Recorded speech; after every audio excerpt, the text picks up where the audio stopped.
Você já ouviu falar da guerra mais longa da história da humanidade?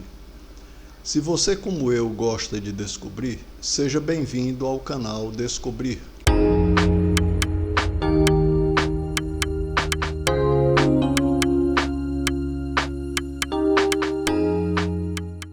Conhecida como Guerra de 335 anos, em neerlandês, que quer dizer relativo aos Países Baixos, estas eram as palavras que, se traduzidas, seriam a Guerra dos 335 anos, mas que eu nem me arrisco a pronunciar. Deem uma olhada aí. Foi um estado teórico de guerra entre os Países Baixos e as Ilhas Scilly, localizada na costa sudoeste do Reino Unido. Durou 335 anos sem ter havido um só disparo, e é não só a guerra mais longa da história, mas também a que menos danos produziu. Apesar da incerta validade da declaração de guerra, a paz só se declarou finalmente em 1987, há menos de 36 anos atrás. Uma curiosidade: por que são chamados de Países Baixos? Países Baixos é a tradução em português de Nederlandes, que no original neerlandês é Nederlande, que significa terras baixas. O país se denomina assim por causa de sua localização geográfica, situado parcialmente abaixo do nível médio do mar. A origem da guerra está na Segunda Guerra Civil Inglesa, cujos beligerantes, os oponentes, eram os realistas contra os parlamentaristas, que aconteceu entre 1642 e 1652. Oliver Cromwell, parlamentarista, teve que lutar contra os realistas nos limites do Reino da Inglaterra. A oeste da Inglaterra sabia-se que a Cornualha era o último bastião dos realistas. Em 1648, Oliver Cromwell controlava o lado continental da Cornualha, que estava nas mãos dos parlamentaristas. O ponto forte dos realistas era a Marinha Real Britânica, que trabalhava para o príncipe de Gales, Carlos II. A Marinha Realista foi forçada a retirar-se para as Ilhas Scilly, que estavam sob o domínio do realista Sir John Grenville.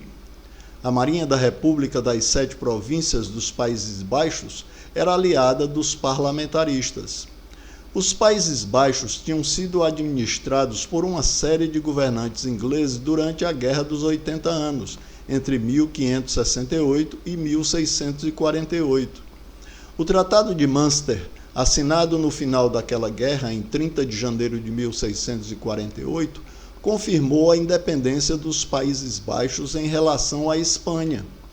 A jovem nação quis manter a aliança com a Inglaterra e escolheu aliar-se ao que lhes parecia ser o lado vitorioso da Segunda Guerra Civil Inglesa. A Marinha dos Países Baixos sofreu grandes perdas impostas pela Armada Realista, baseada nas Ilhas Scilly.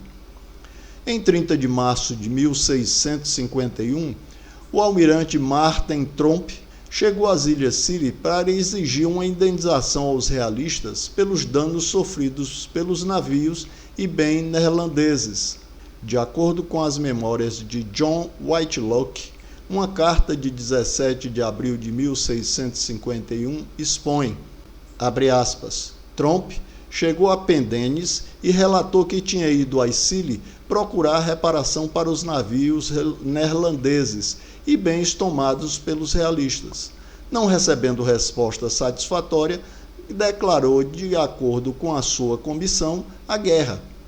Como a maior parte da Inglaterra estava nas mãos dos parlamentaristas, a guerra foi declarada especificamente às Ilhas Scilly.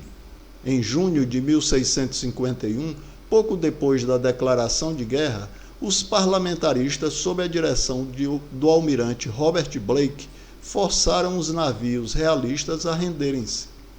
A frota neerlandesa, já sem estar sob ameaça, deixou a zona sem disparar um só tiro, devido à obscuridade da declaração de guerra da nação contra uma pequeníssima parte de outra. Nunca foi declarada a paz. Em 1985, Roy Duncan historiador e presidente do Conselho das Ilhas Scilly, escreveu à Embaixada dos Países Baixos em Londres para eliminar o mito de que as ilhas ainda estavam em guerra. Funcionários do Conselho convidaram o embaixador neerlandês Hein Redkop a visitar as ilhas e assinar um tratado de paz. E assim, 335 anos após a guerra, a paz foi declarada em 17 de abril de 1986. O embaixador brincou dizendo que deve ter sido angustiante durante todos esses anos para os habitantes das Ilhas Scilly saberem que poderiam ser atacados a qualquer momento. Inscreva-se no canal, marque gostei e ative o sininho para receber notificações de novos vídeos.